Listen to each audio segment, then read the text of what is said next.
திருச்சிற்றம்பலம். தினம் ஒரு திருமந்திரம். அண்டத்தில் தேவர்கள் அப்பாலை தேவர்கள் தெண்டிரை சூழ் புவிக்குள் உள்ள தேவர்கள் புண்டரீக பத பொன்னம்பல கூத்து கண்டு சேவித்து கதி பெறுவார்களே. திருச்சிற்றம்பலம். அண்டத்தில் தேவர்கள் அப்பாலை தேவர்கள் என்று தொடங்கும் பாடலை இப்பொழுது நாம் கண்டு கழிக்கப் போகிறோம்.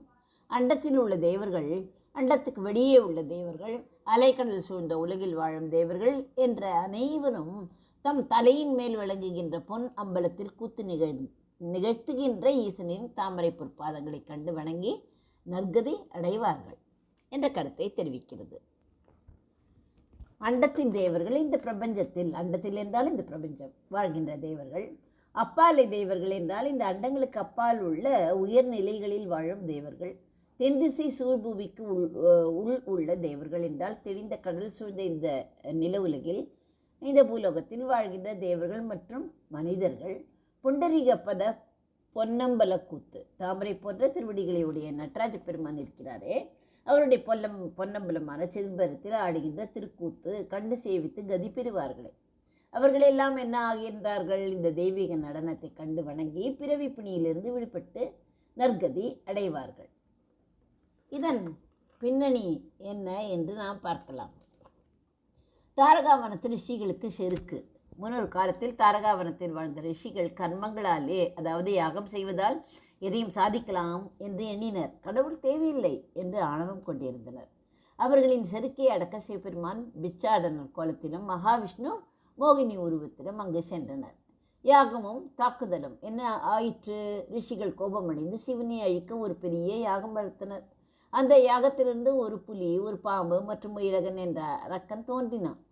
சிவன் புலியை கொன்று அதன் தோலை ஆடையாக உடுத்தினார், பாம்பை அணிகலனாக அணிந்தார்.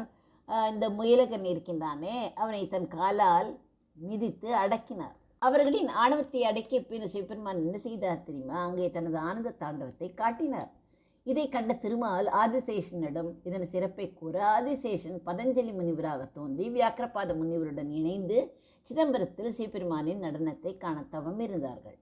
அவர்களுக்காகவும் உலக உயிர்களுக்காகவும் சிவபெருமான் சிதம்பரத்தில் தனது திருநடனத்தை காட்டினார்.